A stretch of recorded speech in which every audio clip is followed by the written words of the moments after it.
The moon hung high over the endless expanse of the dark river, its pale glow barely piercing the thick mist that slithered across the water's surface. The villagers of Koromora never fished beyond the sacred boundary, a region whispered to be cursed by the spirits of the drowned.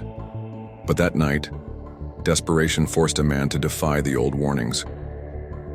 Dananjay, a fisherman of the Mojika Koke community, cast his net into the abyss. The river answered with silence until his net pulled taut. Something enormous thrashed beneath the water. His heart pounded as he hauled his catch aboard, the moonlight revealing scales darker than the night itself. A grotesque fish, its bloated body pulsing with an eerie, unnatural glow, lay gasping at his feet. He had no idea that he had just sealed his village's fate. The next morning, the village of Okamura awoke to the distant sound of Dananjay's boat creaking against the dock. Children played in the muddy alleys while women gathered by the river to wash clothes. The air carried the scent of damp earth and fresh fish, but something else lingered, a sense of unease. As Dananjay stepped onto the shore with his catch, the village elders gathered, their weathered faces lined with worry. His wife, Malati, gasped upon seeing the fish. Its lifeless eyes seemed to glow with a malevolent light. An old woman trembled. "You should not have taken that from the black water," she whispered. "Return it now." But it was too late. That night, the first death occurred. A young boy, barely 10, was found floating in the river, his skin pale, his eyes open in eternal terror. By dawn, another fisherman was missing. The village healer muttered prayers, but the air grew heavy with an unseen force. Whispers of an ancient curse spread. Elders spoke of a spirit that punished those who disturbed its domain. Panic gripped Okamura.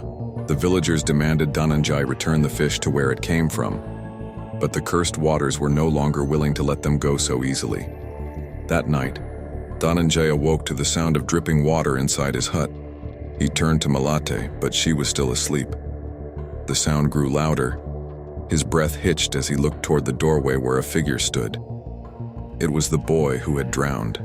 Soaked and motionless, the child's milky white eyes bore into him. The fisherman scrambled backward, his pulse hammering. Then the boy's lips parted and a voice not of this world whispered, "Return it, before it's too late." As the figure dissolved into mist, the entire village awoke to screams. The curse had begun. As the horrors in Okamura worsened, Dananjay sought help from his closest friend Aranyaka, a skilled hunter who had faced the dangers of the jungle and river alike. Aranyaka was brave, resourceful, and loyal, willing to fight alongside Dananjay against whatever cursed force had awakened. Together, they ventured deeper into the cursed river to seek answers. There, amidst the moonlit waves, they encountered her Nalini, the girl of the water. With silver blue hair flowing like the tides and eyes that shimmered like lost stars, she emerged from the depths, warning them of an ancient evil. Nalini was no ordinary girl. She was a powerful sorceress, bound to the river for centuries. She told them of the malevolent force stirring in the waters, a ghostly entity that fed on the suffering of the village. The cursed fish was merely a vessel, a harbinger of the doom to come. As the days passed, Dananjay and Nalini formed a deep bond. He found himself drawn to her, and despite the looming horror, she too began to care for him. But their love was never meant to be.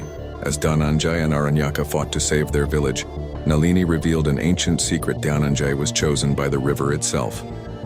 The spirits of the water, recognizing his courage, granted him the mark of the tides, a powerful blessing that allowed him to wield the water's magic.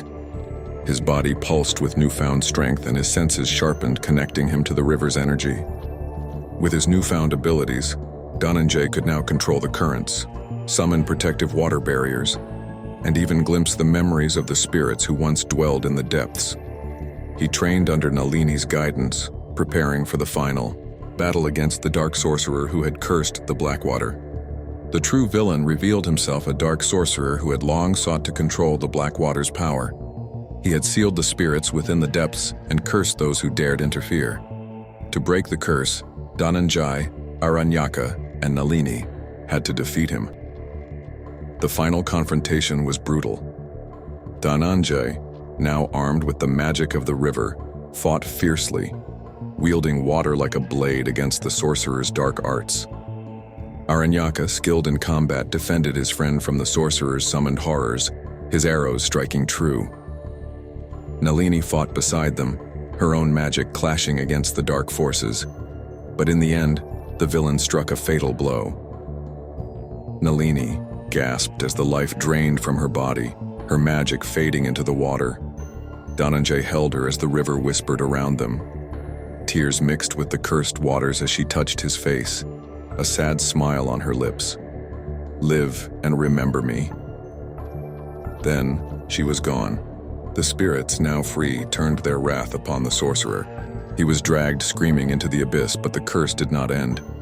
As dawn broke over Okamura, the ghostly entity made one final attack, shattering what little hope remained. The black water had claimed its price. Though the village survived, the river remained haunted. Dhananjay, now a guardian of the waters, stood by its banks, knowing that the battle was never truly over.